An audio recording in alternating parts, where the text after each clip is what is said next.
से भत्ता 500 पाइमु से बलाक करके चलिमु। दिव्यांग आज्ञा मोर दुईटी गोड़ छोट बड़ होइथिबारु मु कोनोसी भारी काम करि पारु नाही। तथापि दुख कष्ट रे मु मो परिवार पेट पोसुछि, किंतु रहिबाकु मो पाखरे घर नाही।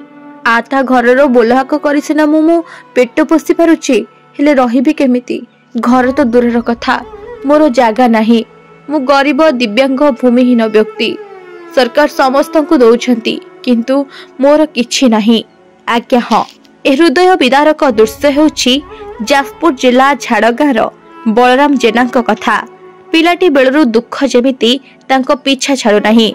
जन्म हेला बेलरू बलराम चालिबाकू अक्षम थिले, हेले बयस बढ़िबा सह से अल्प अल्प चली पारिले।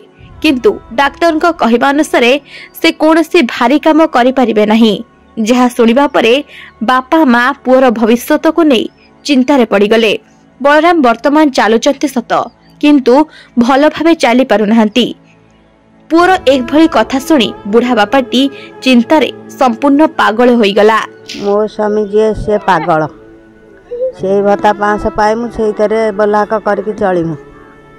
सरकार तरफ किसी साहाଯ୍य से घर खंडे मिलने तार 2टी छुआ से पुअरे कौट कौन करके चलिमु। आम सरकार से हिसाब करके दियंतु घर खंडे।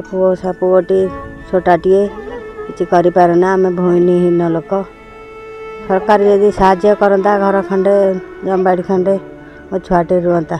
पिलाटी बेलू हैंडिक्याप आउ मु किछि ओजन काम करि पारेना, भारी काम करि परिबिनी कि बेसी बाट चाली पारिबिनी। आउ मु एतिपाई आम बापा भी मुंड तांकर दोष अछि, पागला रकम। बुढ़ी माटी बुढ़ी हेलाणी, आउ 2टा छुआ मोर, आउ चलिया भारी कष्ट। आउ सेतिपाई घर द्वार खंडे नाई, जागा बाड़ी खंडे नाई, आम भूमिहीन। आउ बहुत जागा खंडे पाई बहुत आड़ गली, ब्लॉक गली, कलेक्टर ऑफिस गली, सरपंच पाख मध्य जाइछि। बलराम को कहवा अनुसार वर्तमान दिव्यांग भत्ता 500 टंका साजिछि परिवार सहारा।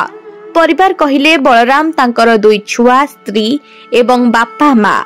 बोझ उपरे ललिता बिड़ा भली बापा एबे संपूर्ण भावे पागल होई जाइछंती। तांको चिकित्सा पाई मध्य टंकार अभाव। वर्तमान बलराम अन्यर जगार झुंपुटी घरटीए करे रहिछंती, जेउठी वर्षा हेले घर भितरे आंठुए पानी, ता धिरे पुणी सापर भय।